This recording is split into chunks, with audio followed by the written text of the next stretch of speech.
आदरणीय का बहुत बहुत स्वागत। कार्यक्रम में आगे बढ़ते हुए मैं एक ऐसी शख्सियत को यहाँ पर बुलाना चाहती हूँ। नरेंद्र मोदी जी ने का बहुत बहुत अभिवादन, जिन्होंने नारी शक्ति वंदन अधिनियम लोकसभा और राज्यसभा में पास करवाकर नारियों को, महिलाओं को एक शक्ति प्रदान की है। और हमारे बीच में आदरणीय अर्जुन मेघवाल जी भी आज यहाँ हैं, जिनकी एक महती भूमिका उन्होंने लोकसभा में हमारे बीच में हमारी पूर्व मुख्यमंत्री, राष्ट्रीय उपाध्यक्ष आदरणीय वसुंधरा जी पधार रहे हैं। आपसे निवेदन है कि तालियों की गड़गड़ाहट के साथ में आदरणीय का स्वागत करें। आपका बहुत बहुत स्वागत।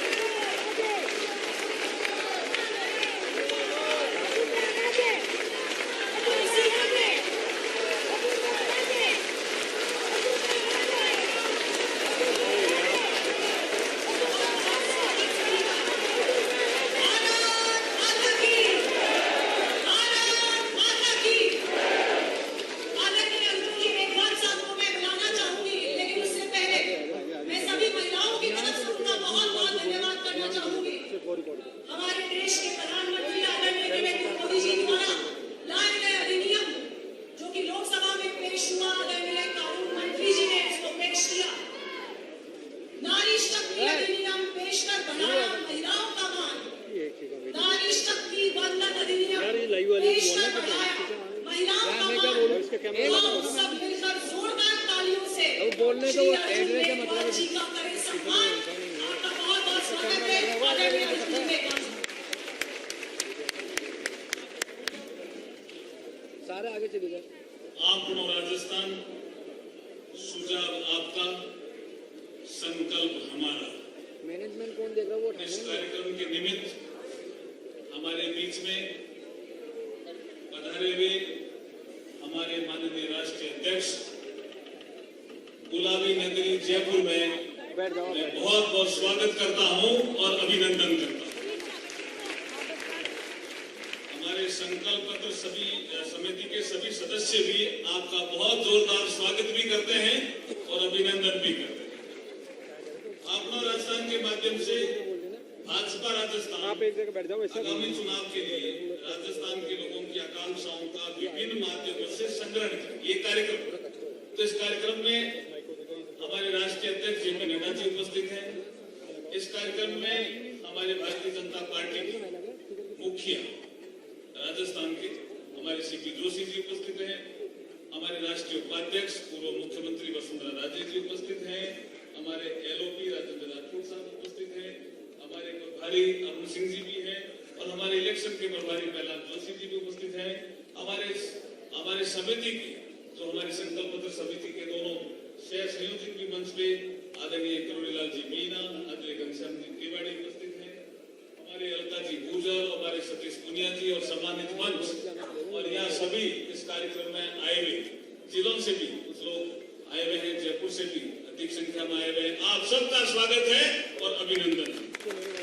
इस अभियान के तहत माननीय अध्यक्ष जी हम 1.5 करोड़ लोगों से संपर्क करेंगे, ऐसा हमने लक्ष्य रखा। हमने एक व्यवस्था संबंधी बैठक ली थी जिसमें जनरल सेक्रेटरी भाई साहब भी थे और हमें जो हमारे संचालन कर रही थी राखी राठौर और सभी लोग थे। उसमें ये तय हुआ था कि ये 4 अक्टूबर से 20 अक्टूबर तक ये अभियान चलेगा। ये आकांक्षा पेटी होगी। आज हम 51 रथ जो रवाना करने वाले हैं विभिन्न जिलों में, उसमें करीब 40 यहाँ जयपुर आए हुए हैं। कुछ दूरस्थ जिले हैं वहाँ पहले ही पहुंच गए हैं और कल हम लॉन्चिंग करेंगे। जितने भी हमारे जिले हैं सभी आज आप यहाँ लॉन्चिंग करेंगे। कल हम सभी जिलों से अपनो राजस्थान सुधार आपका संकल्प हमारा इसकी शुरुआत करने वाले। ये 15 दिनों से ज्यादा का एक अभियान है। इस अभियान में सुझाव पेटी होगी। करीब 8000 सुझाव पेटियों को राज्य भर में भेजा जाएगा। प्रत्येक शक्ति केंद्र में एक सुझाव पेटी रखी जाएगी। पेटियों को प्रत्येक शक्ति केंद्र में भीड़ वाले स्थानों पर रखा जाएगा। लोगों की आकांक्षाओं को संग्रहित करने के लिए कार्यकर्ता द्वारा डोर टू डोर जाने के दौरान भी इसका पेटी का उपयोग किया जाए। एलईडी रथ प्रदेश में करीब, जिसका जिक्र हम कर रहे हैं, करीब 44 पार्टी जिलों में प्रत्येक के लिए एक और प्रत्येक सभा केंद्र के लिए एक अतिरिक्त ये हमारा एलईडी रथ होगा। लोगों की आकांक्षाओं को संग्रहित किया जाएगा। इस कार्यक्रम को जोशी जब आए थे हमारी पहली बैठक में राष्ट्रीय संगठन महामंत्री, जिसको प्रोग्राम का नाम दिया था पब्लिक पार्टिसिपेशन। अब तक हमारी समिति के कई बार हम बैठना हो गया, 4 बार करीब हम फिजिकली बैठे और 4 बार के आसपास हम वर्चुअली बैठे और उसमें कुछ सुझाव हमें प्राप्त हुए हैं। विभिन्न संगठनों से हम सुझाव अब प्राप्त करने वाले हैं। हमने कार्यों का भी वितरण किया है और संभाग को, जिसमें जो प्रभारी हमारे सह प्रभारी हैं, समिति के सह संयोजक हैं, उनको भी हमने लगाया है। ये जो मिस कॉल नंबर होगा, ये भी एक हमने इसको टेक्नोलॉजी से भी जोड़ा है। मिस कॉल नंबर पे भी आप सुझाव दे सकते हैं। कुछ लोगों ने चर्चा हो रही थी, सुझाव आया, कुछ लोग अनपढ़ भी, तो हम वॉइस कॉल रिकॉर्डिंग भी करेंगे कि वो बोल क्या रहा है, उनके क्या सुझाव है, जिस भाषा में बोलेंगे हम रिकॉर्डिंग करेंगे और सुझाव हम कलेक्ट करेंगे, यहाँ उसका छंटाई करेंगे।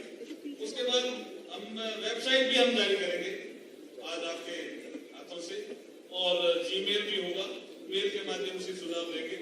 समुदाय विशेष की कुछ बैठ के होगी, जिसमें कुछ ऐसे समुदाय हैं जिनके पास अब तक पार्टी किसी कारण से पहुंची होगी, लेकिन वो भी सोचते हैं कि हमारा भी सुझाव इस संकल्प पत्र में सम्मिलित है। तो उस ऐसे बहुत से जो हमारे फोकस एरिया, जिसमें युवा, किसान, महिला, व्यापारी, वकील, कारीगर, महिला, आदिवासी, दलित, ये हमारे कुछ फोकस एरिया रहेंगे। लेकिन इसके अलावा भी कुछ ऐसे एरिया है, ऐसे वर्ग हैं जो जैसे गोमंतक समाज, वो क्या सोचता है, कैसा राजस्थान होना चाहिए, हम विकसित राजस्थान बनाना चाहते हैं, उनकी क्या भूमिका, वो जैसा सोचते हैं वैसा हमें अगर वो लिख के देंगे तो हम संकल्प पत्र बनाने में हमें मदद मिलेगी। ऐसा हम मोर्चा अभियान के माध्यम से भी इसको करना चाहते हैं। तो ये मोटी मोटी रूपरेखा थी। विशेष रूप से मार्गदर्शन हमारे प्रदेश अध्यक्ष श्री जोशी जी का मिलेगा और हमारे राष्ट्रीय अध्यक्ष जेपी नड्डा जी का मिलेगा। इसलिए मैं ज्यादा समय नहीं लेते हुआ, आप इतनी बड़ी संख्या में आए, इसलिए आपका सबका स्वागत है और अभिनंदन है। बहुत बहुत धन्यवाद। भारत माता की, भारत माता की। निश्चित तौर पे हम सभी कार्यकर्ताओं की तरफ से आदरणीय अर्जुन जी भाई साहब को हम बहुत बहुत विश्वास दिलाते हैं कि आपके इस अभियान को जन जन तक, जिले से मंडल, मंडल से बूथ तक हम लोग पहुंचाने का काम करेंगे। भारत माता की जय हो। उद्बोधन के अगले क्रम में मैं आदरणीय श्री राजेंद्र राठौड़ साहब को बुलाना चाहूंगी, जो विधानसभा में नेता प्रतिपक्ष है। आप पधारे और हम सभी का मार्गदर्शन करें। अरे नीचे आगे 20 बार बोल दिया इनको, मैं ट्राइपॉड हिलेंगे यार, थोड़ा आगे हो जाओ। सुझाव आपका, संकल्प हमारा। इस गरिमापूर्ण समारोह में अपना राजस्थान किस प्रकार का बने, आज हमारे बीच में पधारे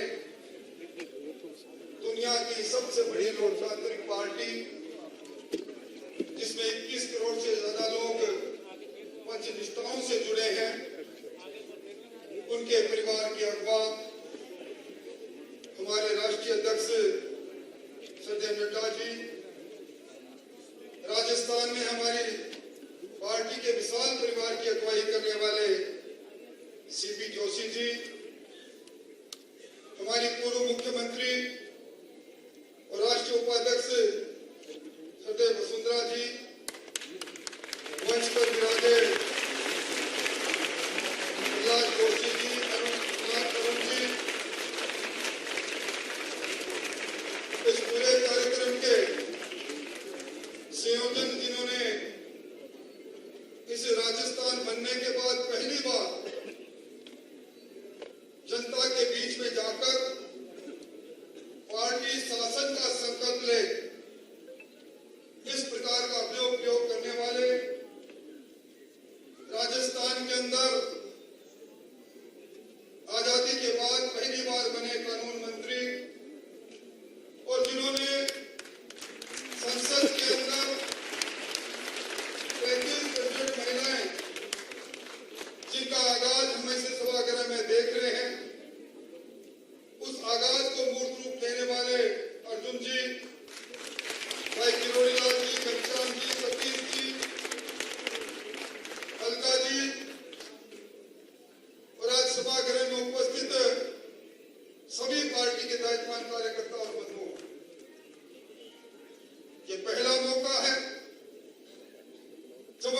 सपना नहीं कर रहे, हम संकल्प ले रहे हैं।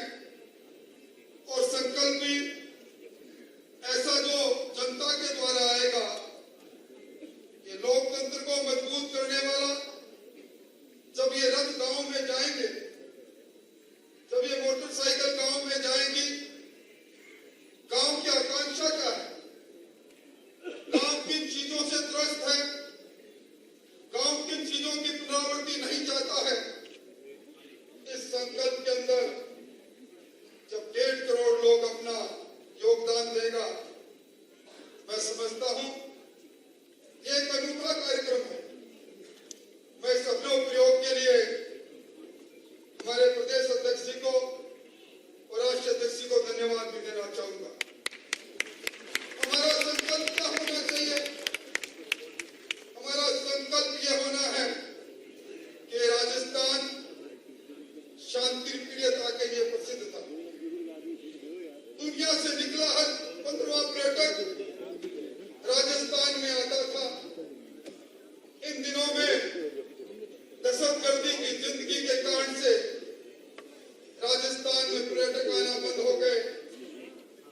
आम आदमी का जीवन दुष्पार हो गया। प्रोटेक्शन मनी के नाम पर गैंगे पनप गई। और जब जिस राजधानी में हम बैठे हैं, उस राजधानी के अंदर महिलाओं के गले से चेन खींची जाती है। एक शिष्टमंडल व्यापार मंडल का जाता है और यहाँ के पुलिस कमिश्नर कहते हैं, महिलाओं को समझाओ, अपना मंगलसूत्र सोने का नहीं दूसरी धातु का पहनकर निकले। आप समझ सकते हो किस प्रकार की यहाँ व्यवस्था है। हम सबने वो बात देखी है। इन्हीं 15 दिनों के अंदर 2 घटनाएं होती है। कुचामन के अंदर 2 दलितों को माफिया कुचल करके मार देते हैं।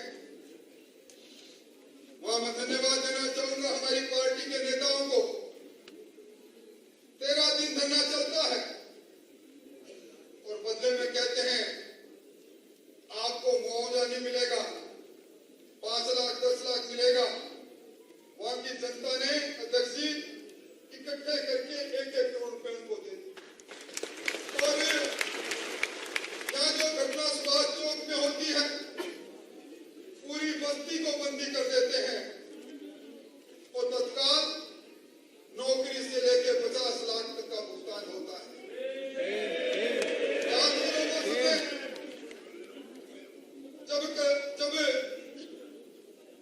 जब विजयदास जी ने भरतपुर के अंदर परिक्रमा क्षेत्र पर अतिक्रमण होता है, उस वक्त में 505 दिन हमारे साधु संत आंदोलन करते हैं और ये कहते हैं आदि परिवर्तनाद का चल। ये भगवान कृष्ण की लीलाओं का क्षेत्र है, इसको उजाड़ो मत, इस यहाँ खनन मत करे दो। नहीं मानते हैं। बाबा विजयदास पेट्रोल छिड़क कर आत्मदाह करता है। 1 रुपया मुआवजा देने की बात तो छोड़ो, सरकार के करिंदे बात भी नहीं करते। ऐसी सरकार हमारा संकल्प है। हम ऐसी सरकार को दोबारा पुनरावृत्ति नहीं होने देंगे। हमारा संकल्प है फिर कभी भी हनुमान जयंती पर धारा 144 नहीं लगे, फिर कभी भी करौली पर रामनवमी का जुलूस पुलिस की इजाजत से निकलता है, उस पर धावा नहीं बोला जाए, पत्थरबाजी नहीं हो। हमारा संकल्प रहेगा कि सचिवालय में न्याय मिलने का क्षेत्र होगा। सचिवालय में नोट और सोना मिलने का क्षेत्र नहीं होगा। ये लाल डायरी की सरकार, ये नाथी की बाड़ी की सरकार, क्या पेपर लीक करके राजस्थान के नौजवानों का रुमानों को लूटा गया?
जिन्होंने शरीर के कण-कण समय के पल-पल को हमारे देश के लिए समर्पित किया। नेशन फर्स्ट की पॉलिसी से देश को सबसे ऊपर रखते हुए जिस तरह से हमारे नेता काम करते हैं, निश्चित तौर पे आगे आने वाले समय में हम सभी कार्यकर्ता मिलकर के ये काम करेंगे। उद्बोधन के अगले क्रम में मैं आदरणीय हमारी महिला शक्ति के रूप हमारे प्रदेश की पूर्व मुख्यमंत्री राष्ट्रीय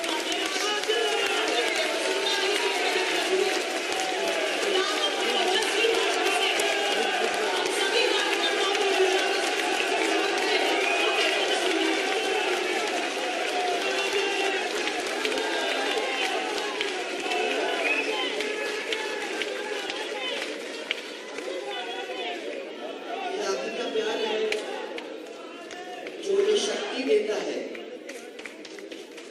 कि हम लोग मिलकर आपको, आपके परिवार को, हमारे परिवार को, ये सब जो बैठे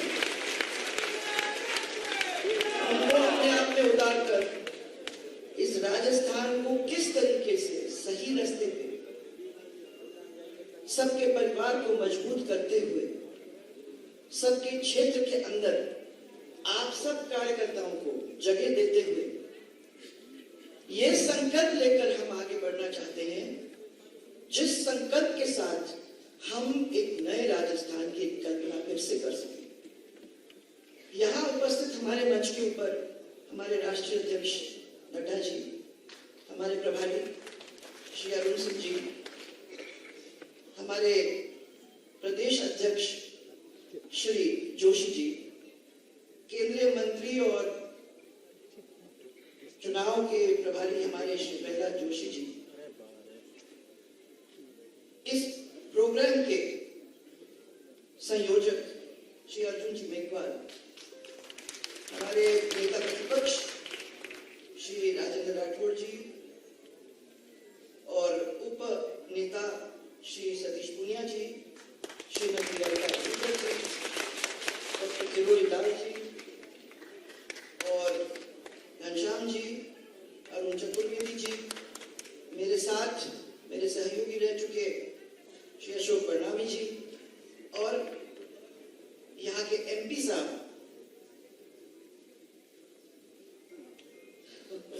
हमारे एमपी साहब श्री बोरा जी, और साथ में हमारे पूरे राजस्थान के परिवार से सब लोग जो आए हुए हैं उन सबको मेरा प्रणाम। संकल्प, मुझे याद है कि जब भी चुनाव अपने होते हैं तो हम लोग घोषणा पत्र लिखते हैं। उस घोषणा पत्र के अंदर हम वो चीज डालने की कोशिश करते हैं जो हम समझते हैं, सोचते हैं, आप चाहते हो। एक समय था तब जब हम ही सोचते थे और उसको लिखते थे। पिछले चुनावों में हम लोगों ने कोशिश की कि आपके बीच में हम जाएंगे, आपके इलाके में हमारे मौजूद कार्यकर्ताओं के साथ हम बैठेंगे और उन कार्यकर्ताओं के साथ बैठकर उनसे पूछेंगे कि इस क्षेत्र के अंदर कौन सी चीज है जिस चीज को अगर हम घोषणा पत्र में डालते हैं, 5 साल सरकार हमको मिलती है, तो उस 5 साल के अंदर कौन सी चीज है जो आप चाहते हो हम कंप्लीट कर सके। तो मुझे याद है जब हनुमानगढ़ जाने का हुआ तो सबने मेरे को खेत पे ले जाके बताया, ये देखो पानी, सब दूर पानी बह रहा है, हम लोग खेती कर नहीं पा रहे हैं, ये खरा पानी है और इसकी वजह से कई हजारों बीघा हमारी बिगड़ चुकी है। सेब कहते हैं इसको, और इस सेब से हमारे को छुटकारा चाहिए, इसकी मदद आप करना। मुझे याद है कि उसको हम लोगों ने अपने घोषणा पत्र के अंदर डालने का काम किया और आप लोग हनुमानगढ़ के जो भी यहाँ बैठे हुए हैं, आप लोग जानते हो कि हम लोगों ने उसको स्टडी करने के और जब सरकार अपनी बनी तो करोड़ रुपए वहां लगाकर उस सेम की बीमारी को ठीक करने का काम किया। इसी तरीके से आपके जगह जगह पे हम गए और जहां जहां लोगों ने कहा, जैसे हमारे ईस्टर्न राजस्थान की तरफ जब हम गए, ये तो पूरी कहानी थी सब पूरे डिविजन्स के अंदर, परंतु जब ईस्टर्न राजस्थान में गए तो ईस्टर्न राजस्थान वालों ने कहा कि हमारे यहाँ तो बिजली की बहुत हालत खराब है। ऐसा इलाका है जहां रोड भी नहीं बने, जहां इतने सालों से कोई आता भी नहीं है देखने को। ये मानते हैं कि एक ऐसा इलाका है जहां हमको किसी चिंता करने की जरूरत ही नहीं है। यहाँ अगर आप रोड बना दो, यहाँ अगर बिजली दे दो, यहाँ अगर पानी दे दो, तो पहली बार ऐसा होगा। और ये क्षेत्र आपका ऋणी ही नहीं, ये क्षेत्र फिर आपका अपने आप को आपका परिवार जैसे मानेंगे। यहाँ वो भी बैठे होंगे। मुझे याद है कि सपोट्रा के अंदर मुझे कहा कि रोड क्यों बना रहे हो। मैंने कहा सपोट्रा के लोग जुड़ेंगे कैसे जब आपने मांग की है, और अगर हमने वहां रोड बना दिया तो कल वहां के लोग भी तो सोचेंगे कि कोई और है जो हमारे बारे में सोचता है। यहाँ खाली बदमाशी करने के लिए एमएलए नहीं बनता, यहाँ काम करने के लिए भी एमएलए बनता है। सपोट्रा का रोड बना, गंगापुर से निकला पानी, हम लोगों ने कोशिश की बामनवास तक वहां पहुंचाया, आके वहां बावली में पहुंचा जहां बावली में था ही नहीं पानी इतने सालों से। बहुत सारे इलाकों के अंदर पानी जब पहुंचा तो लोगों ने कहा कि वाकई में भारतीय जनता पार्टी ने जो उसके अंदर लिखा था वो करके हमको दिया। वादे बहुत आसान होते हैं भाइयों करने में। और जब कांग्रेस वालों से जब हम मिला करते थे, कई सालों की बात है, तो मेरे को ये कहते थे कि आप लोग क्यों इस चीज में फंसते हो, सच बोलने की जरूरत थोड़ी है। राजनीति तो ऐसी है जिसमें 2-4 झूठ बोल देने चाहिए, और 2-4 झूठ बोलने के बाद जब सरकार अपनी आ जाती है उसके बाद देखा जाएगा क्या होगा। हमने तो हमेशा उनको कहा कि जो हम कहते हैं उसको हम करके दिखाएंगे, हमारी आदत नहीं है ये बात। और आप लोग सब अच्छी तरह से जानते हो कि जब हमने आपको उस समय कहा कि हम बिजली लाके आपको देंगे, तो पहली दफा राजस्थान के अंदर बिजली का डिवीजन हुआ और घरेलू बिजली 22 घंटे तक लोगों को अपने घर के अंदर मिला। वो क्यों मिला? वो इसलिए मिला क्योंकि हमने अपनी माता बहनों की आवाज को सुना था। वो कहती थी कि ये तो 3 फेज बिजली के अंदर जो जुड़ा हुआ है, उसकी वजह से जब बिजली ऑफ हो जाती है तो बच्चों की पढ़ाई का टाइम होता है, वो पढ़ नहीं सकते। हमारे घर आने का टाइम होता है तो हम खाना सही तरीके से बना नहीं सकते क्योंकि वहां बिजली नहीं, फ्रिज नहीं चलता, ठंडा, इतनी गर्मी है, कोई कूलर पंखा चलता नहीं है। तो हमारी क्या हालत हो रही है वो आप समझने की कोशिश करिए। उसकी वजह से हम लोगों ने वो घरेलू बिजली की लाइन बनाई, आपको याद होगा, और घरेलू बिजली की लाइन बनाकर 22 घंटे बिजली दी। आपका फ्रिज चला, आपके पंखे चले, आपके बच्चे पढ़े, और जब ये सब खेत से आते थे वो आराम करने को भी समय मिला। ये 22 घंटे का काम लोगों ने करके दिया वादा करने के बाद।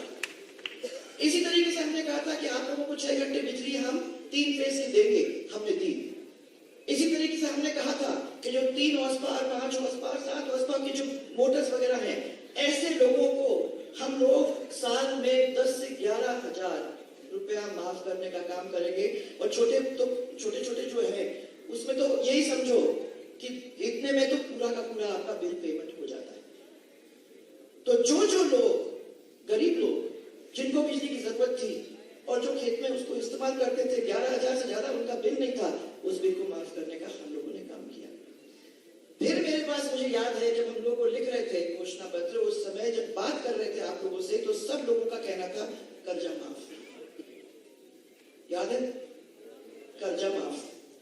मैंने आप लोगों के साथ बैठ के उसको प्लान बनाने का काम किया। हम लोगों ने सोचा इसको कैसे आप तक पहुंचाए, 10,000, 50,000, क्या आप चाहते थे, उस हिसाब से हम लोगों ने कर्जा माफ किया। पर हम जानते थे कि कमर्शियल बैंक का कर्जा माफ हो ही नहीं सकता है।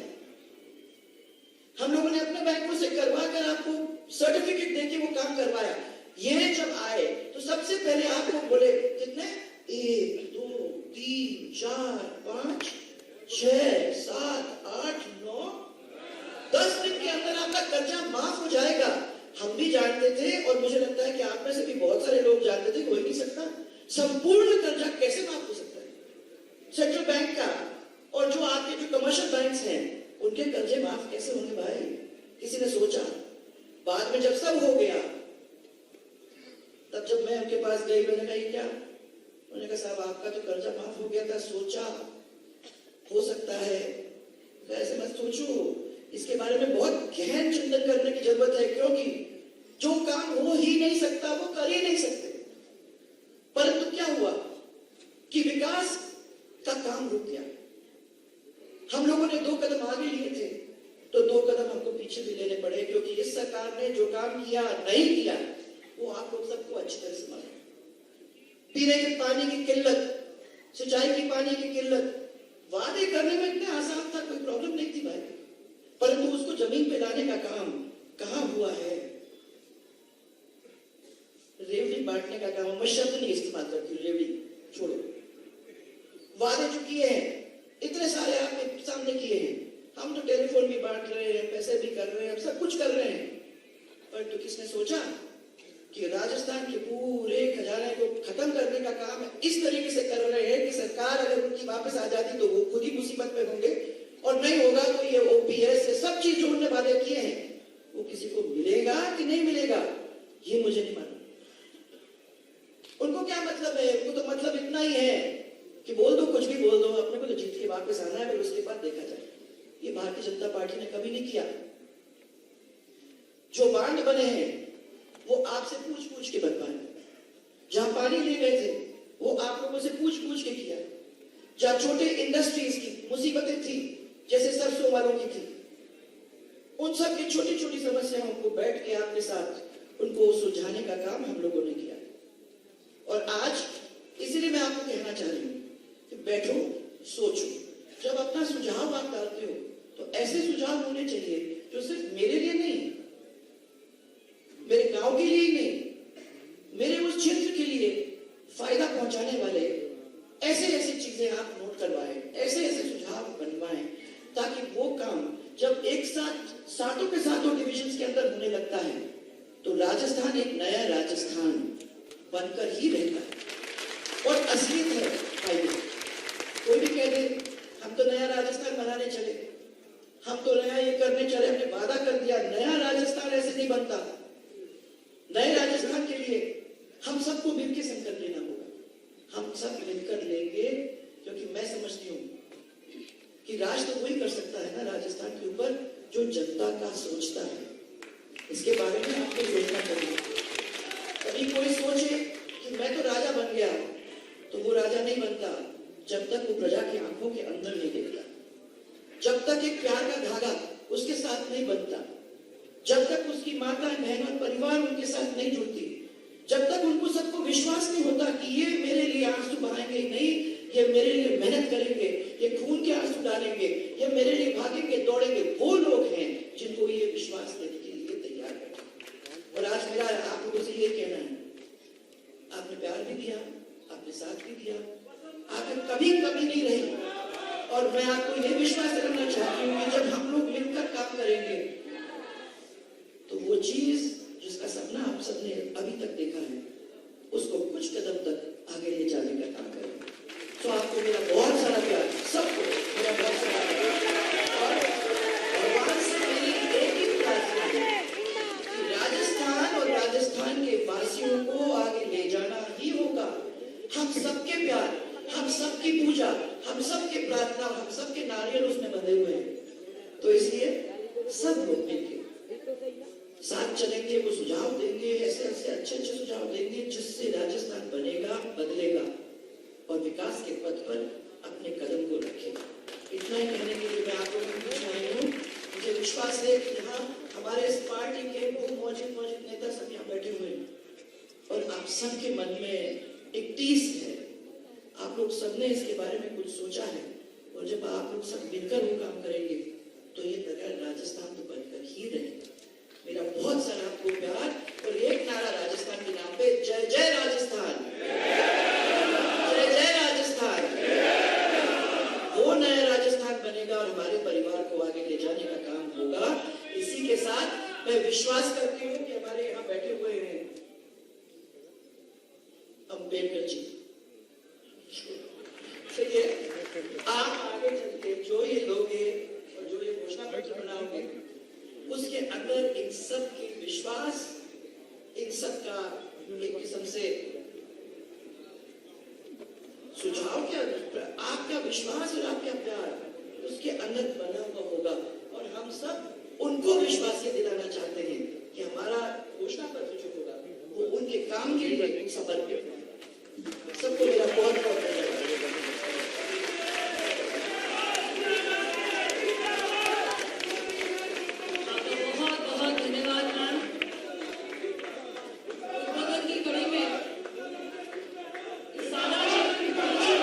चेहरे पर रखते मुस्कान,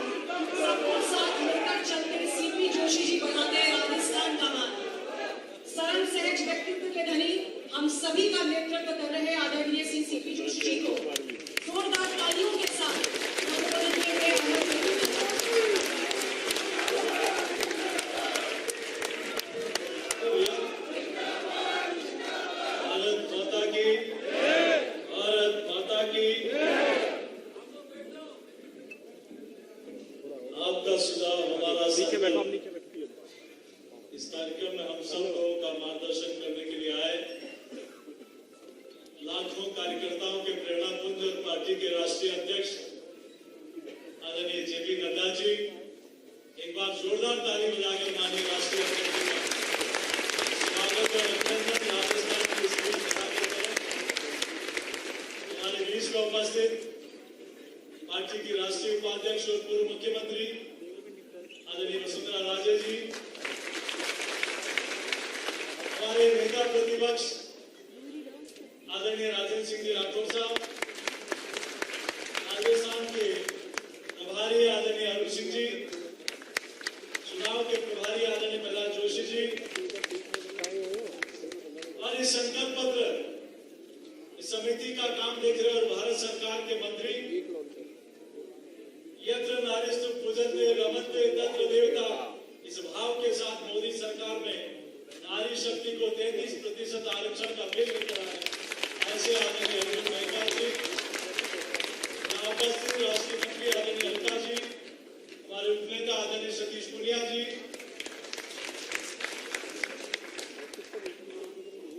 हमारे युवा नेता आदरणीय डॉक्टर किरोड़ीलाल मीणा जी,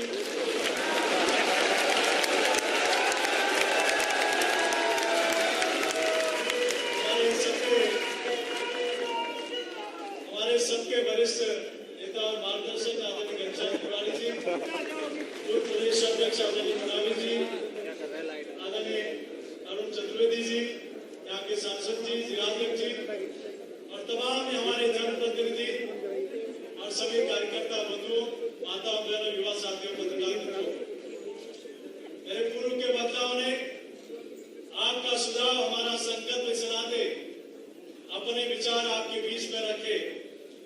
और ये सच है, भारतीय जनता पार्टी जनता की भावनाओं के अनुसार अपनी नीति का निर्धारण करती है, और न सिर्फ नीति बनाती है, उस नीति पर योजना भी बनाती है और उन योजनाओं का क्रियान्वयन भी करती है।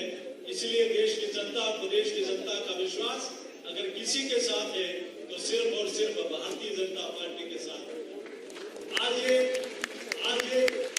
जगह जगह से आए हुए कार्यकर्ता इस संकल्प के साथ आज कई रथों को रवाना आदरणीय राष्ट्रीय अध्यक्ष जी करेंगे, कई बाइक मोटरसाइकिल जाएगी, गांव-गांव, ढाणी-ढाणी से अपने सुझाव आएंगे और उन सुझावों को एकत्र करके सरकार अपने एजेंडे में उन्हें नीति निर्धारण में महत्वपूर्ण भूमिका लेते हुए जनता के विश्वास के साथ उन पर खरा उतरने का काम करेगी।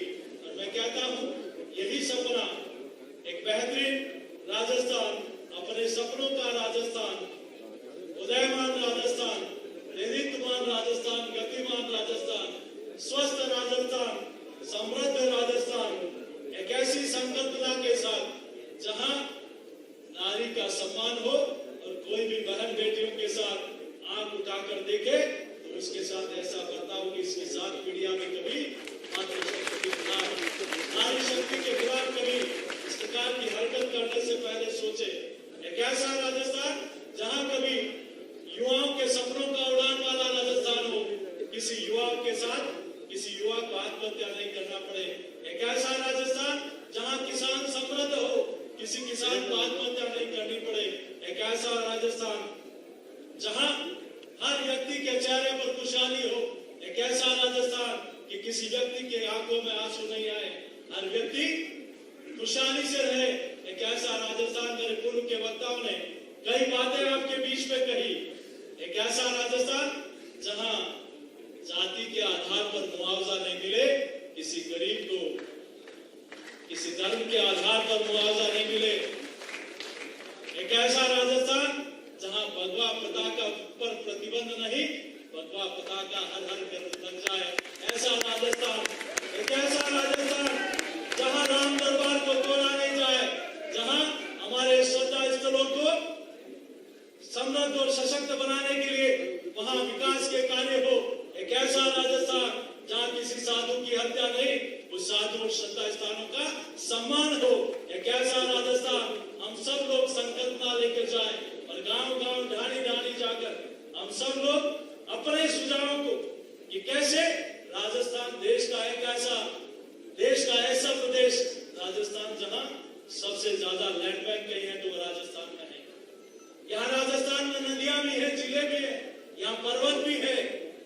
यहाँ मॉन्यूमेंट भी है, तो यहाँ का गौरवशाली इतिहास भी है, यहाँ पर्यटन स्थल भी है, तो यहाँ धार्मिक स्थल भी है, यहाँ मिनरल्स की बहुत बड़ी प्रचुर मात्रा में है। ये राजस्थान एक ऐसा राजस्थान बन सकता है जहाँ देश का अग्रणी राज्यों में गिनती बनने वाला राजस्थान बन सकता है। इन पिछले 4.5 सालों से इस राजस्थान को एक ऐसी नजर लगी, गहलोत राज में लूट है, लूट सके तो लूट, अंतकाल पछताएगा जब राज जाएगा छूट। अब के ऐसा छूटने वाला है जीवन में कभी आने की सोच नहीं सकते।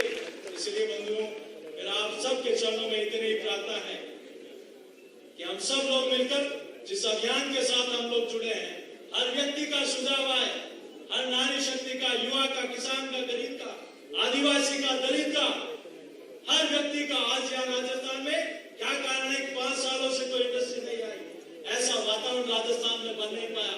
आखिर क्या कारण है कि राजस्थान में टूरिज्म का इतना पोटेंशियल होते हुए राजस्थान टूरिज्म के मामले में, पर्यटन के मामले में इतना पिछड़ा हुआ क्यों है? आखिर क्या कारण है कि राजस्थान की सरकार कुछ नहीं कर पाई? ये मोदी सरकार है, चाहे गोविंद देव जी हो, शामराज जी हो, नाथद्वारा हो, प्रदेश के अनेक धार्मिक स्थलों को विकसित करने का जिम्मा अगर किसी ने लिया तो नरेंद्र मोदी जी की सरकार ने लिया। सोचिए, तो डबल इंजन की सरकार होगी तो राजस्थान कहां जाएगा?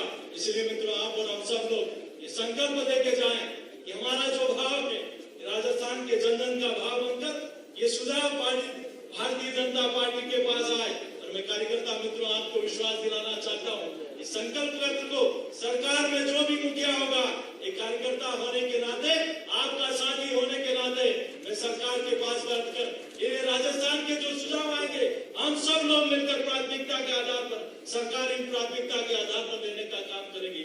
मैं ज्यादा लंबी चौड़ी बात नहीं कहते हुए आप सबसे यही प्रार्थना करता हूँ कि जब से संकल्प पत्र की बात शुरू हुई, कुछ लोगों ने होर्डिंग लगाना शुरू कर दिया कि 2030 का सुझाव दीजिए, तो राजस्थान की जनता ने एक सुझाव दे रही है, गहलोत साहब आप घर बैठ जाइए, राजस्थान मोदी जी और नड्डा जी के हवाले कर दीजिए, राजस्थान देश के अग्रणी राज्यों में पहुंच जाएगा। आपका समय हो गया, आपने राजस्थान को लूट लिया, अब राजस्थान आपका असली चेहरा जान चुका है। आदरणीय अध्यक्ष जी को हम सब लोग सुनेंगे। मैं मित्रों आप सबसे इतनी प्रार्थना करता हूँ, इस अभियान में पूरी ताकत के साथ जुड़े, यही कहते हुए देता हूँ मैं अपनी वाणी को विराम। जय श्री राम। जय श्री राम। जय श्री राम। धन्यवाद प्रदेश अध्यक्ष जी। और साथियों, वो पल आ गया है जिसका हम सभी को इंतजार था। मैं राष्ट्रीय अध्यक्ष जी से निवेदन करूंगी कि इस अभियान के गीत का अनावरण बटन दबा करके करें। आदरणीय राष्ट्रीय अध्यक्ष जी से निवेदन कि इस अभियान के गीत का जो एंथम बनाया गया है उसका बटन दबा करके जय श्री राम। स्वागत करें। जय श्री राम। जय श्री राम। जय श्री राम। जय श्री राम।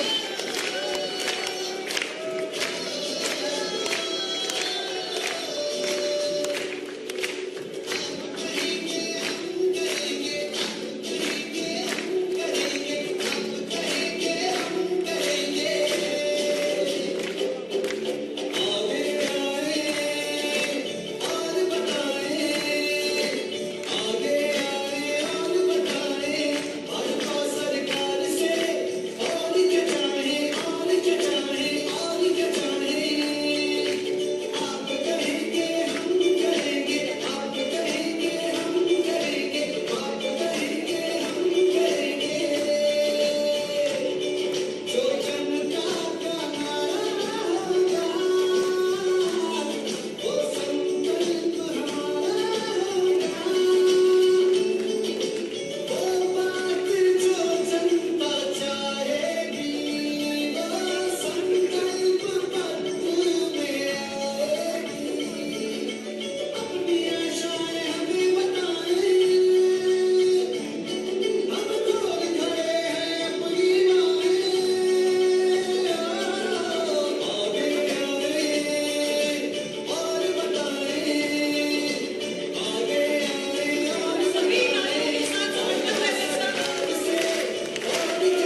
भ्रष्टाचार का मैं दुश्मन और विकास का मैं सारथी हूँ।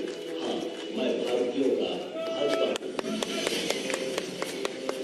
मैंने सबके साथ सबके विश्वास और सबके प्रयास से सबका विकास किया है। राजस्थान में सरकार ना होते हुए भी मैंने प्रदेश को एक्सप्रेस वे से सजाया और कई नेशनल हाईवे से संवारा है। वही वंदे भारत एक्सप्रेस से राजस्थान पर 4 चांद लगाया है। राजस्थान में मैंने 18.5 लाख गरीबों को पक्का घर, 46,82,000 घरों में नल से जल, 2,62,00,000 घरों में बिजली, 70 लाख घरों में LPG, 4,60,00,000 गरीबों को अन्न और 2,45,00,000 गरीबों को स्वास्थ्य सुरक्षा कवच दिया है। भाजपा की ही मेहनत से आज युवा कुशल, किसान खुशहाल और महिलाएं आत्मनिर्भर बनी है। वहीं अब मेरे साथ आपको राजस्थान अभियान से जुड़कर राजस्थान के विकास को और आगे बढ़ाने के लिए हम राजस्थानी अपना सुझाव दे सकते हैं, क्योंकि आपका सुझाव हमारा संकल्प है। आप अपने सुझाव विभिन्न स्थानों पर रखी पत्र पेटिका में पत्र डालकर हम तक पहुंचा सकते हैं।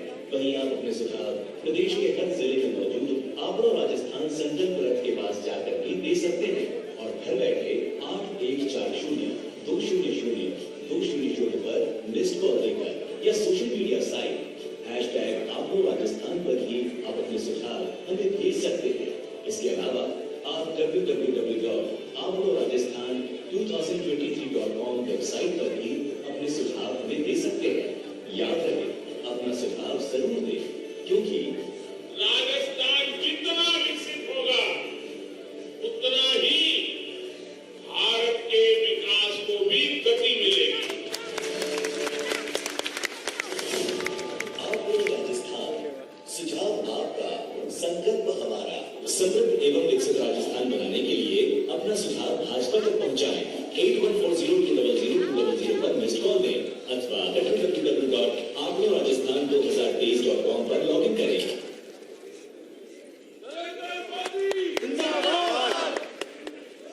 अब मैं आदरणीय राष्ट्रीय अध्यक्ष जी और मंचासी सभी नेताओं से निवेदन करूंगी कि वो अभियान के टोल फ्री नंबर का पोस्टर द्वारा अनावरण करें। आदरणीय राष्ट्रीय अध्यक्ष जी।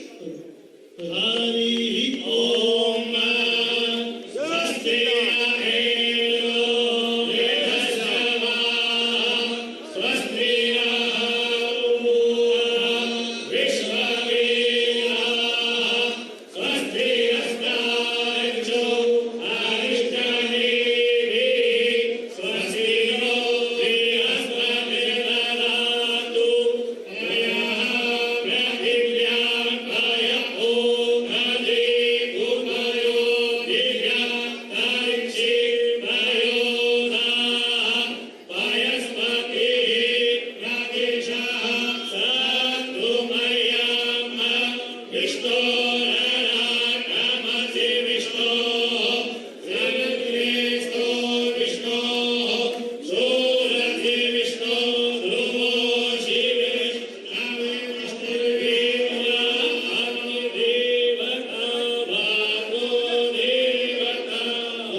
बैठ जाओ, लेकिन माइक को सुझाव पेटिका जिसमें राजस्थान के विकास की गंगा जिसमें आप लोग सुझाव हमें देंगे उसका अनावरण करें।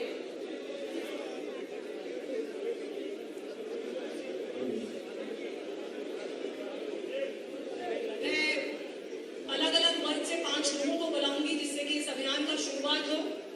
श्री महावीर जी जो मूर्तिकार हैं, श्री दुर्गालाल जी, श्री डॉक्टर सर्वेश अग्रवाल, श्रीमती एकता जैन और श्री सूर्यांश गुप्ता। पीछे आ जाओ, पीछे। सूर्यांश गुप्ता युवा सुझाव डाले। आदरणीय राष्ट्रीय अध्यक्ष जी बैठ जाओ। आज इस अभियान की शुरुआत कर रहे हैं, जिसमें सुझाव पेटी का अलग अलग वर्ग से आए हमारे प्रतिनिधियों द्वारा किया जा रहा है।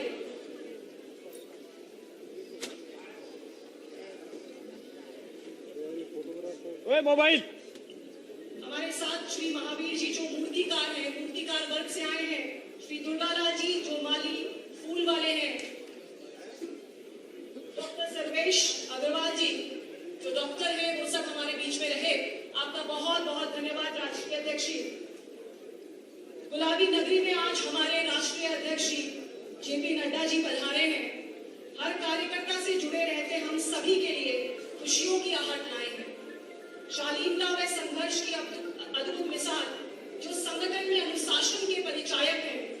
विश्व की सबसे बड़ी राजनीतिक पार्टी के अध्यक्ष आदरणीय श्री जेपी नड्डा जी को मैं विनम्र निवेदन करूंगी कि आज वो हमारे बीच में आए और अपनी ओजस्वी वाणी से हम सबका मार्गदर्शन करें। आदरणीय राष्ट्रीय अध्यक्ष जी, हम चाहेंगे तालियों की गड़गड़ाहट के साथ में राष्ट्रीय अध्यक्ष जी का हम स्वागत करें।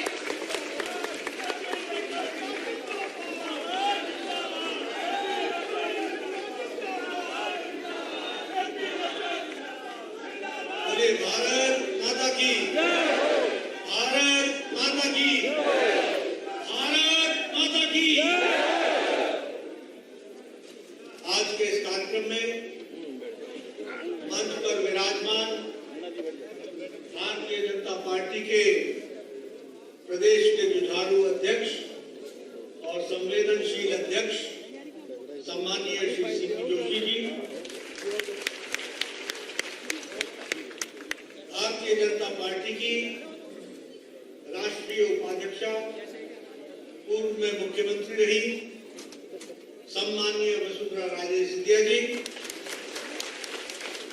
हमारे नेता प्रतिपक्ष राजेंद्र राठौर जी, हमारे प्रदेश के प्रभारी चुनाव के दृष्टि से और भारत सरकार में मंत्री भाई प्रहलाद जोशी जी, आपके अपने और भारत सरकार में विधि मंत्री सम्मानीय अर्जुन राम मेघवाल जी,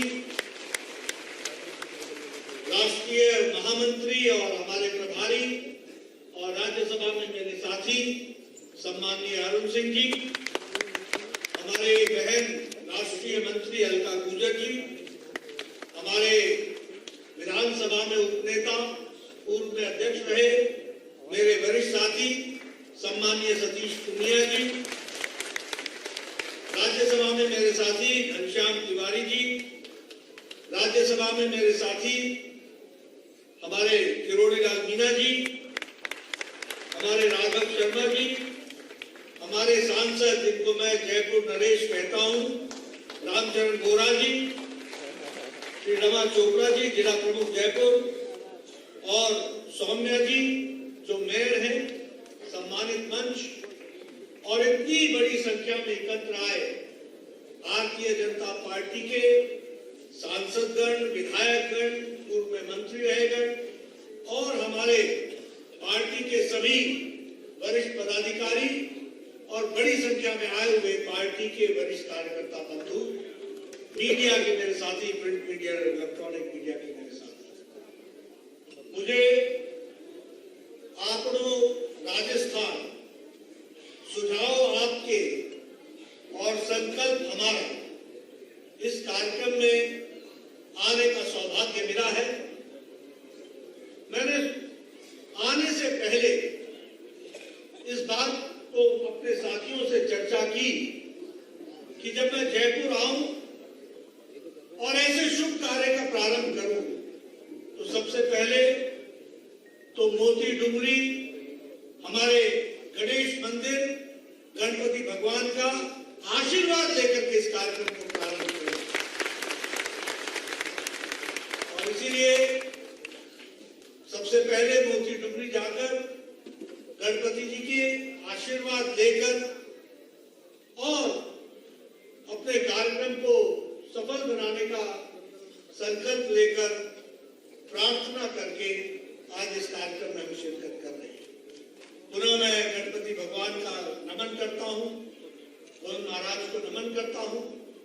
और यह राजस्थान जो समर्पण की भूमि है, जो वीरों की भूमि है, जो संघर्ष की भूमि है, जो तप की भूमि है, ऐसी भूमि को भी मैं नमन करके अपनी बात करूंगा। आज अर्जुन राम मेघवाल जी ने आपके सामने विस्तृत रूप से ये सुझाव, आपका संकल्प हमारा, इसकी बारीकियों के बारे में आपसे चर्चा की। अभी अभी आपने पार्टी की एक छोटी सी फिल्म भी देखी जिसमें सारी बातें विस्तृत रूप से बताई गई। 15 दिन की ये यात्रा, 200 विधानसभाओं के क्षेत्र में जाना, हर गांव हर ढाली को में लोगों से संपर्क करना, लाखों कार्यकर्ताओं का जुटना और करोड़ों सुझावों को लेकर के किस तरीके से राजस्थान के संकल्प को हम आगे बढ़ाएं, इस कार्यक्रम को आगे लेकर के चलने का संकल्प लिया है। मुझे बताया गया कि 50 LED वैन्स लगभग 200 विधानसभाओं में जाएंगी। ऑफलाइन और ऑनलाइन, डिजिटल और ऑन ग्राउंड दोनों तरीके से सुझाव को इकट्ठा करेगी। मिस्ड कॉल के माध्यम से भी करेंगी, वेबसाइट के माध्यम से भी करेंगी। यानी पार्टी ने तय किया है कि कोई भी छूट न जाए जिसका सुझाव हम अपने साथ जोड़ न सके, इस बात का प्रयास हो रहा है। मुझे पूरा विश्वास है कि ये कार्यक्रम सफल होगा और आप लोग राजस्थान आगे चल करके आपके सुझाव से एक मजबूत और एक विकसित राजस्थान को हम आगे ले चलेंगे, ये मेरा पूरा विश्वास है। मैं यहां ये भी आपको बताना चाहता हूं कि संकल्प पत्र का अर्थ क्या है, और मैं चाहूंगा कि हमारे कार्यकर्ता इस बात को समझ लें कि भारतीय जनता पार्टी जब कोई संकल्प पत्र निकालती है तो वो राजनीतिक दस्तावेज ही नहीं होता है। वो राजनीतिक दस्तावेज की तरीके से पार्टी के कार्यालय में पड़ा हुआ एक दस्तावेज के रूप में ही नहीं होता है। वह हमारा आगे कार्य करने का लक्ष्य होता है, जिसको हम पूरा करते हैं। मित्रों, प्रधानमंत्री मोदी जी ने राजनीति की संस्कृति बदल दी। एक समय था, लंबे समय तक कांग्रेस पार्टी ने राज किया, और वो राज कैसा था? वायदे करो, बेवफा हो जाओ, भूल जाओ, जनता को नए लुभावने वाले नारे लेकर के अगले चुनाव में खड़े हो। यही संस्कृति थी।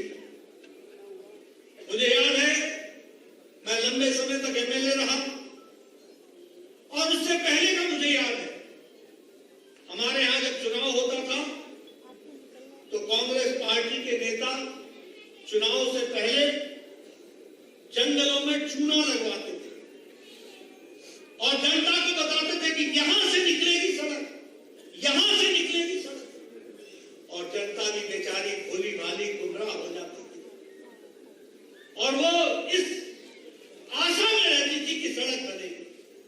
चुनाव समाप्त होता था, जनता को चूना लग जाता था, और लोग त्रस्त हो जाते। मैं जो आपसे बातें कर रहा हूं वो जमीन पर घटी हुई बातें कर रहा हूं। मैंने वो भी समय देखा है जब चुनाव से पहले हमारे MLA साहब आया करते थे, बोले पानी नहीं पहुंचा, अच्छा मैं कल ही पाइप भिजवाता हूं, और दूसरे दिन तीसरे दिन ट्रक के ट्रक पाइप के ढेर आकर के गांव के सामने रख दिए जाते थे। चुनाव समाप्त होता था, अगले सप्ताह किसी दिन रात को आकर के पाइपों को ट्रक उठाकर ले गए। ये थी संस्कृति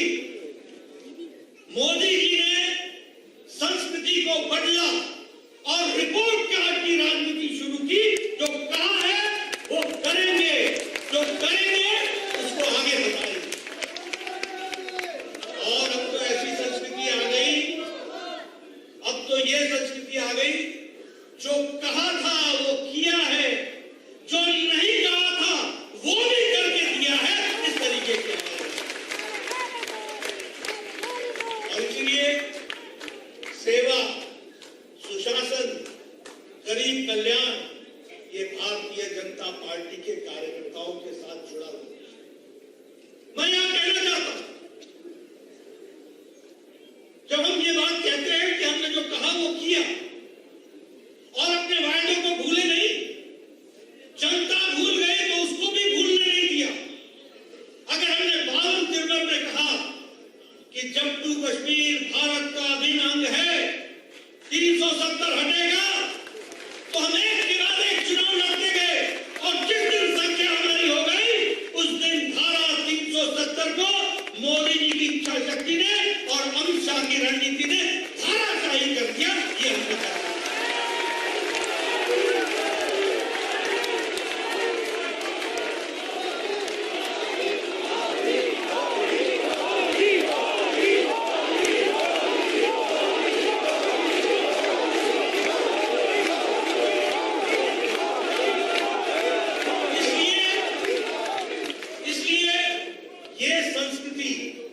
जो कहा वो किया, ये संस्कृति का दावेदार कोई और नहीं है। ये है तो हमारे नेता आदरणीय मोदी जी हैं और भारतीय जनता पार्टी है। इस बात की जरूरत है।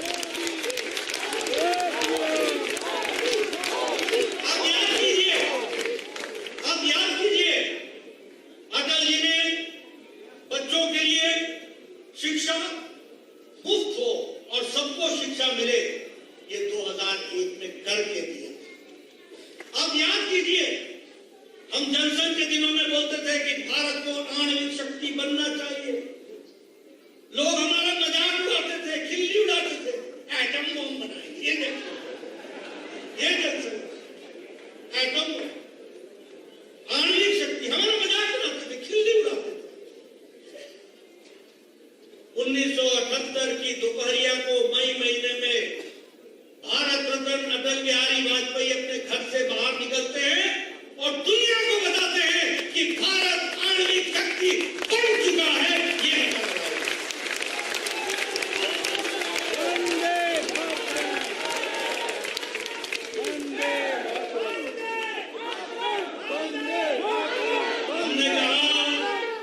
हमने कहा हम मंदिर वही बनाएंगे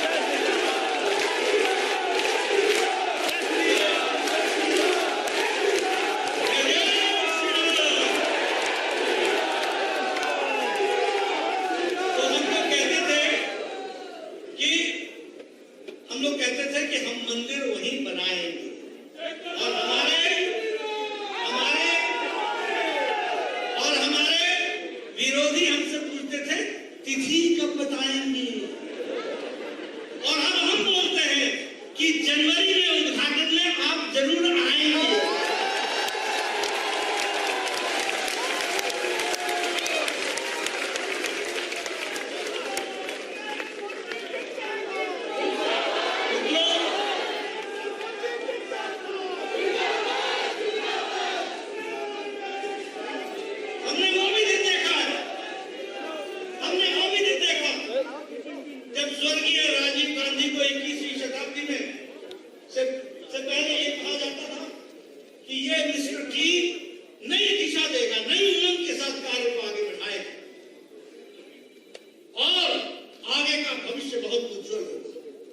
महिला शक्ति को ताकत दी जाए।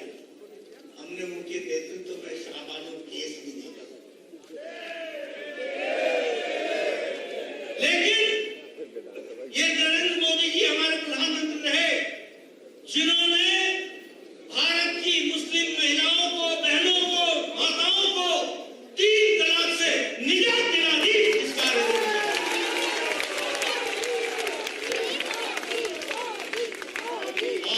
जानकर बहनों को आश्चर्य होगा, पाकिस्तान में 3 तलाक नहीं है, बांग्लादेश में 3 तलाक नहीं है, इंडोनेशिया में 3 तलाक नहीं है, ईरान में 3 तलाक नहीं है,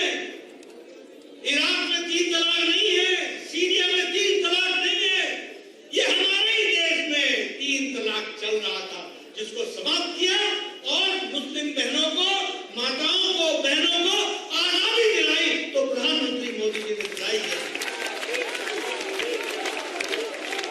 इसलिए हमारे लिए ये मैनिफेस्टो, ये आंकड़ों, राजस्थान का ये संकल्प, आपके सुझाव जिसको हम समेट करके आगे चलेंगे, ये आप सब लोग राजनीति के सीरियस कार्यकर्ता हैं।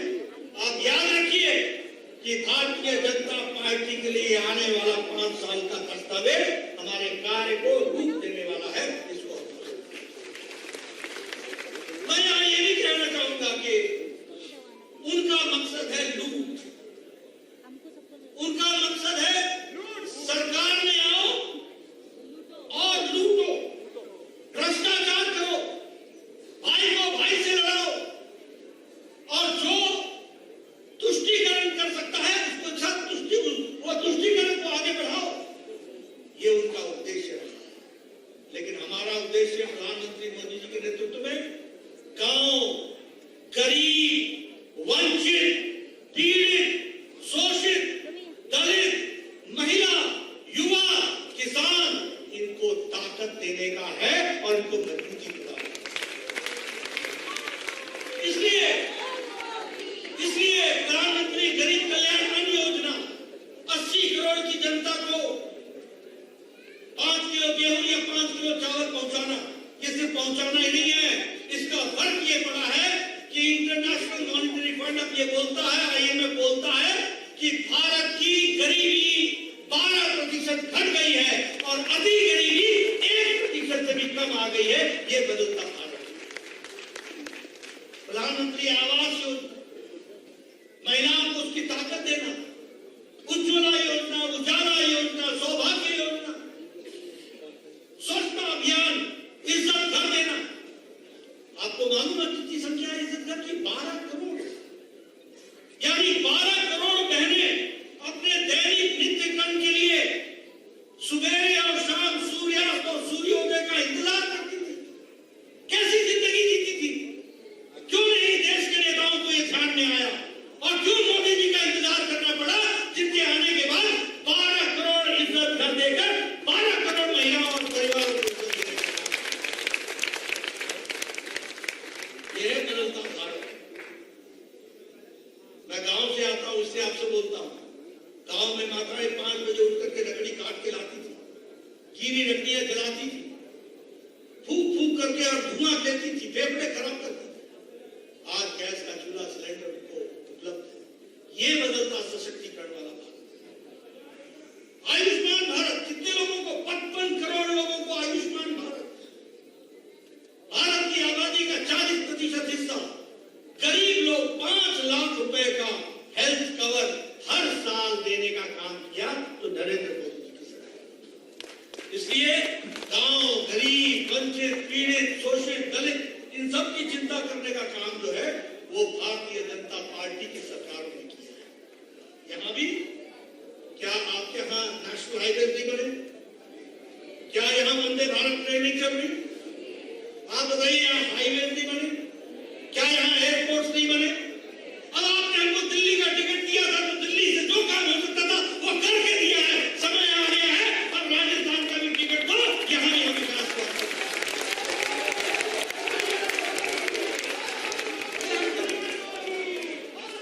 हमने हर दृष्टि से, विकास की दृष्टि से, हर एक दृष्टि से हर काम को आगे बढ़ाने का काम किया है। लेकिन अभी मैं रास्ते में आकर के देख रहा था 2030 तो मैंने कहा कि गिनती भूल गई क्या? 2030 के पहले 2023 आता है। अरे पहला पड़ाव तो पार करो। 30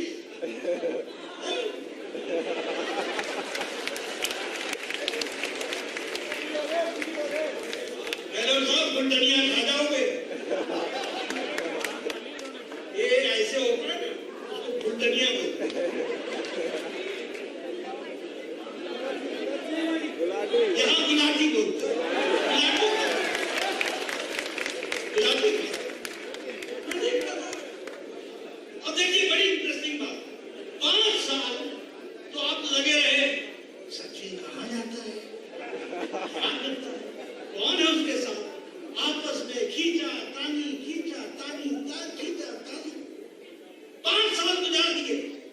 बोल रहा हूँ कि नहीं बोल रहा हूँ?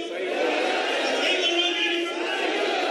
5 साल गुजार दिए कीचड़ पानी में, और अपने तरफ एमएलए खींचने के लिए इनको दी हर तरीके की छूट, और उन्होंने मचाई हर किस्म की लूट। मैं सही बोल रहा हूँ कि नहीं बोल रहा हूँ? सही बोल रहा हूँ कि नहीं बोल रहा हूँ? अब इनको घर बैठाओ और भारतीय जनता पार्टी को काम दो, ताकि वो काम करके आगे बढ़े।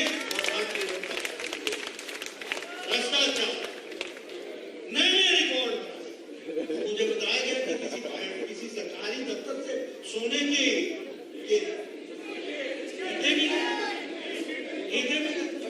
देखो लक्ष्मी जी भी कहाँ विराजमान।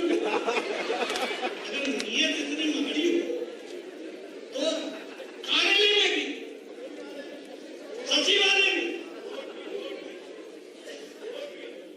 नोट। ये सब क्या बताता है? ये बताता है कि ऊपर से नीचे तक अखंड भ्रष्टाचार। अब हमने लाल किताब तो सुनी थी, आज लाल डायरी भी सुन लो। लाल डायरी, और लाल डायरी एक ने दिखाई नहीं कि मंत्रिपरिषद से छुट्टी, उसकी छुट्टी, लेकिन भरतपुर के एमएलए का पति जो रेप और मर्डर केस में फंसा है, उसकी छुट्टी नहीं। ये बताता है कि भ्रष्टाचार से समझौता और तुष्टीकरण से नाता, यह है गहलोत साहब। यह है हाथी के दांत दिखाने के और खाने के, और यह है खरियाली आंसू बहाने का तरीका। ऐसी सरकार को रहने देना है क्या? रहने देना है क्या? मित्रों, मैं इसलिए आपको बोल रहा हूं कि जिस तरीके से गहलोत सरकार ने काम किया है वो हम सब के सामने है। घोषणा पत्र में जो बातें कही, अभी वसुंधरा जी ने बहुत अच्छे तरीके से बताया, 1 2 3 10 तक गिनती की। अब वो तो आएंगे नहीं, वो तो आएंगे नहीं। अब उनको छोड़ो, उनकी बहन वैसे तो कहीं भी कोई महिला उत्पीड़न हो जाए तो दौड़ के सुबह पहुंच जाती है, लेकिन राजस्थान आना हो तो रणथंभौर जाते हैं। कब नहीं आता, जहां महिला उत्पीड़न याद नहीं आता। ये राजनीति के दोहरे मापदंड, ये राजनीति के दोहरे चेहरे।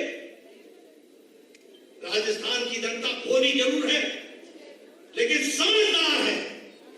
राजस्थान की जनता भोली जरूर है, लेकिन अपना हक जानती है, अपना हित जानती है, और इसलिए मुझे पूरा विश्वास है। अब मैं आपके सामने ये कौन कौन सी बातों को रखूं? अगर मैं उत्पीड़न की बात करूं, आज पिछले 6 महीने 3406 रेप केस, 300। अगर मैं बात करूं प्रतापगढ़ में उस आदिवासी महिला को निर्वस्त्र करके और उसके साथ जिस तरीके का सलूक हुआ वो हम सबको मालूम। अलवर में 16 साल की बच्ची नाबालिग, उसके साथ गैंग रेप हुआ। भीलवाड़ा में बच्ची को के साथ रेप हुआ, बाद में उसको भट्टी में जला दिया गया। क्या है ये? आप बताइए, राजस्थान की संस्कृति है क्या? राजस्थान को बदनाम कौन कर रहा है? अशोक गहलोत की करतूतें कर, अशोक गहलोत की करतूतें कर। बताइए, ऐसे लोगों को रहने देना है कुर्सी पर क्या? रहने देना है क्या? रहने देना है क्या? रहने देना है क्या? मित्रों, मैं इसलिए आपको बोल रहा हूं,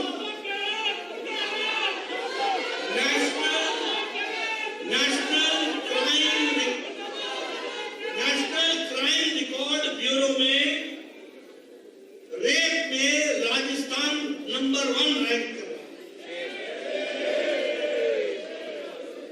54 मंथ्स में, 54 महीनों में 10 लाख केसेस हुए, 10 लाख केसेस।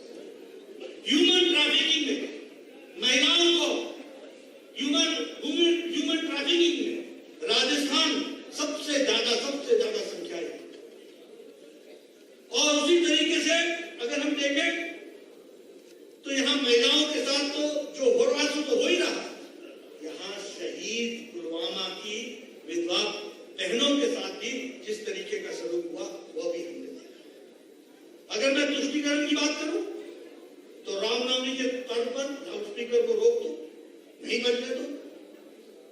नामद्वारे को तोड़ दो और दूसरों के साथ तुष्टीकरण करो। कन्हैया जैसी घटनाएं हो जाती है, ये हिम्मत होती है। बोलिए, ऐसी सरकार को रहने देना है क्या जिसमें इस तरह की घटना हो? तो मैं इसलिए आपको बताना चाहता हूं, ये आंकड़ों राजस्थान, इसको आंकड़ों ने ठीक करना है, हम लोगों ने ठीक करना है, इसको रास्ते पर लाना है। हम भारतीय जनता पार्टी के कार्यकर्ता, हम एनडीए के सिपाही, हमारा उद्देश्य होना चाहिए कि हम राजस्थान को बदलेंगे। अभी मैं वसुंधरा से पूछ रहा था, आपके जमाने में इन्वेस्टमेंट के लिए कितनी कमिटमेंट हुई थी?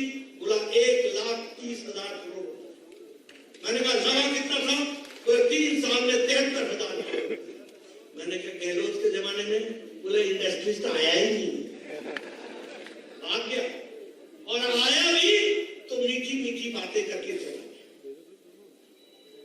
बोलिए, आप ऐसे आप इस तरीके से राजस्थान चलने देंगे क्या? चलने देना है क्या?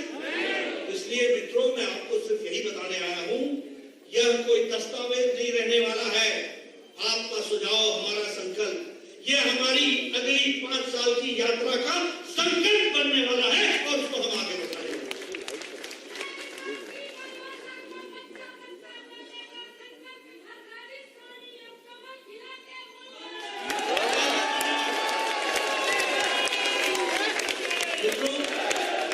इसलिए मैं आपको एक निवेदन करने के लिए आया हूं, आप सब लोग कमर कस लें।